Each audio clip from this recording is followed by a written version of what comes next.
If you grew up in America between 1950 and 1980, you did not own a bicycle. You owned a Schwinn. It was heavy, it was made of chrome and steel, and it was indestructible.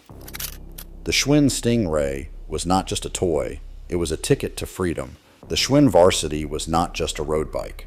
It was a tank that you could ride through a brick wall, and the wall would lose.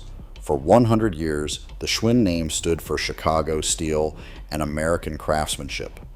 Today, you can still buy a bike with the Schwinn sticker on the down tube at Walmart for $200. But it is a lie. The company that built your childhood bike is dead. The factory in Chicago is gone, and the machine you buy today is what professional mechanics call a bicycle-shaped object. In this investigation, we are going to expose how the greatest bicycle brand in the world was hollowed out by incompetent management, union busting, and private equity vultures.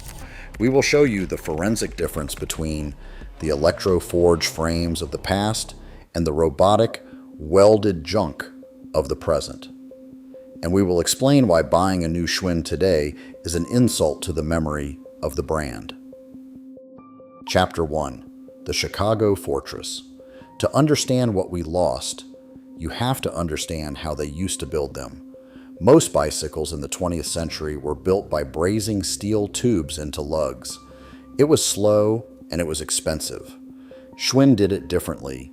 They invented a process called electroforging. They took heavy-gauge American steel tubes and fused them together with electricity and massive pressure. The frame was effectively one single piece of metal. It was heavy. A Schwinn Varsity weighed 40 pounds, but it was bomb-proof. They used a proprietary bottom bracket design called the Chicago cage. It held more grease and used larger ball bearings than any other bike on the market.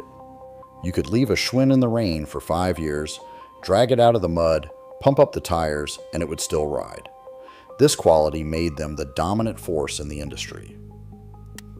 At their peak, Schwinn was selling 1 million bikes a year.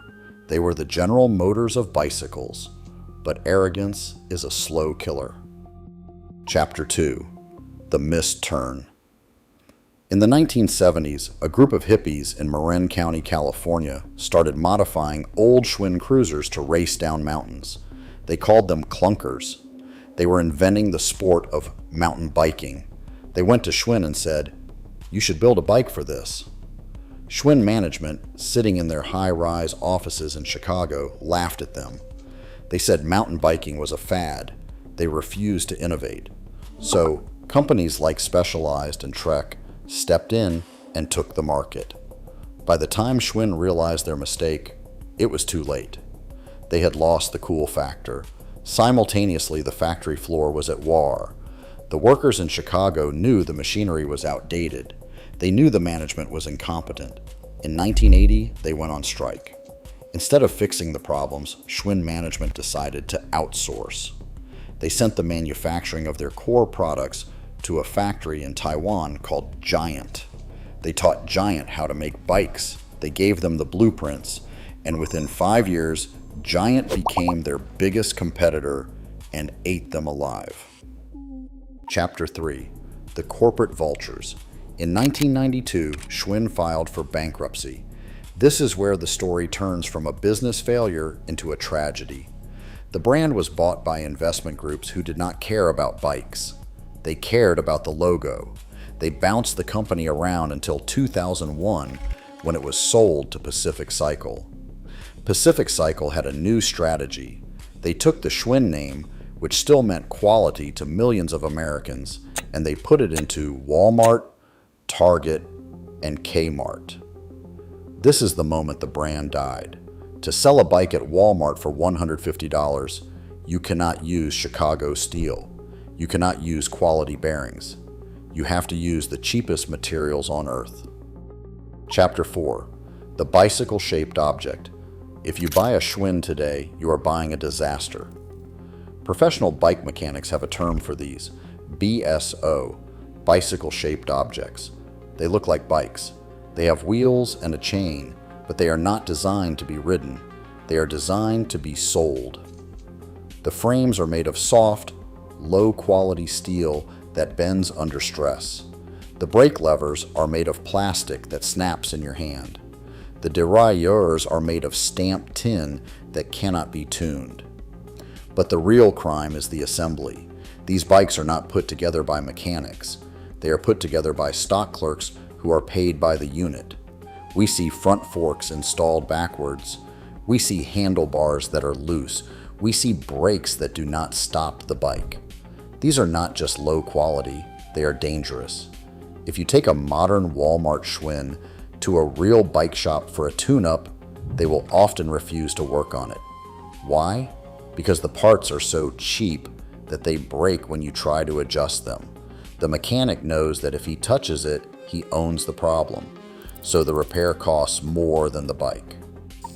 Chapter 5. The Verdict. The tragedy of Schwinn is the tragedy of American manufacturing. We took a company that built heirlooms and turned it into a company that builds landfill filler. The executives at Pacific Cycle and Dorel Sports made millions of dollars by liquidating the reputation that Ignaz Schwinn built in 1895. So what should you do? If you want the feeling of a real Schwinn, you have to look backward. Go to Craigslist. Go to a yard sale. Find a Chicago-built Schwinn from before 1980. It will probably be rusty. It will need new tires, but the frame will be straight and the bearings will still spin. You can restore that bike for $50 and it will outlast any piece of plastic junk you can buy at a big box store today. Or, if you want a modern bike, go to a local bike shop. Buy a Trek, a Giant, or a Specialized. Yes, they are made in Taiwan, but they are made by bicycle companies, not toy companies. Do not reward the vultures who killed an American icon. Let the new Schwinn rot on the shelf at Walmart and keep the old steel rolling.